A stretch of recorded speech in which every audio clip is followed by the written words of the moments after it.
It started with a sock. Not a toy, not a ball, just an ordinary sock. That was the first time Olivia realized her new dog, who she'd only adopted 3 weeks earlier, wasn't going to be an ordinary companion. He was going to be something else entirely. A handful, a rascal, a walking, tail-wagging whirlwind of chaos. And love. So much love. She had named him Jax. A strong name, one that matched the energy he practically vibrated with. Jax wasn't a small dog.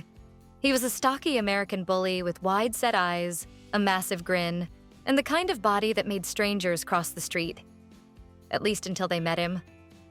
The sock incident happened one lazy Sunday. Olivia was folding laundry when she noticed Jax in the corner of the room, suspiciously quiet. That's when she saw the lump in his throat and realized the sock was gone. She panicked, threw on a hoodie, grabbed her keys, and rushed him to the vet. The staff knew her face by then. They rushed him in, made him vomit safely. And when the sock finally came back up, Jax looked at her like nothing had happened. Like, what's next? That's the thing about Jax. He didn't just live life. He charged through it. Every day with him was an adventure. Sometimes that adventure was sweet and playful. Sometimes it meant spoon-feeding him his meals because bowls were apparently beneath him. Other times it meant dragging a chair across the kitchen floor just so he could climb onto the table and bark at Olivia like he was placing a breakfast order. But in between all the madness, there was something deeper. Jax wasn't always this way. When Olivia first met him at the shelter, he was curled in the back of his kennel, shaking slightly. A volunteer had told her he'd been found abandoned in an alley, malnourished and terrified. Most people didn't even bother stopping at his cage. He was too big, too muscular. He looked intimidating, especially when compared to the fluffy pups and golden retrievers wagging their tails nearby. But Olivia stopped. She couldn't tell you why. There was just something. Something about the way his eyes met hers and didn't look away. Something in the way he sat so still, so silent, like he was holding his breath for someone to see past his body and into his heart. So she asked to meet him. The staff hesitated. He hasn't really let anyone close, they warned. But Olivia insisted.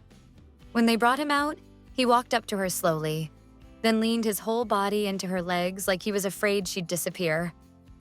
And just like that, he wasn't going back in the cage. The first few weeks weren't easy. He was nervous. Everything startled him. Loud noises, strangers, even the clink of his food bowl. He didn't understand toys. He didn't understand play. He didn't know what it meant to be loved. But he learned. Slowly. He followed Olivia everywhere. From room to room, from couch to kitchen. He slept beside her bed. He pawed at her when she stopped petting him. He laid his head on her lap like it was the only place that ever made sense. He made her laugh every single day. Not just chuckle. Laugh. The deep, healing kind. Whether it was his attempts to speak through barks when he wanted toast, or his refusal to eat unless she fed him with a spoon, Jax brought joy into a home that had long been quiet. But not everyone saw the joy. Olivia remembered one walk in particular. Jax was on his leash, tail wagging, tongue out, happy as ever.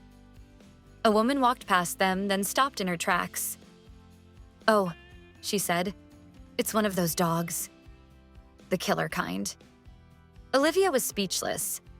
That comment stung, not just because it was wrong, but because it reminded her of the fear that kept dogs like Jax in shelters for months, sometimes years. Dogs with big muscles and blocky heads. Dogs that people judged before even saying hello. But then the woman saw him smile. That goofy, open-mouthed grin that Jax wore like a badge of honor. She saw how he sniffed a passing puppy gently, how he sat on command, how he looked back at Olivia for reassurance. And her voice softened. "Oh, he's actually kind of sweet, isn't he?" "He's the sweetest," Olivia replied. "Always has been." And that was the truth. Underneath the energy, the quirks, the bad habits, Jax had a heart big enough to carry the weight of a past no dog should have. He just needed someone to let him show it. Olivia often says she didn't rescue Jax. He rescued her.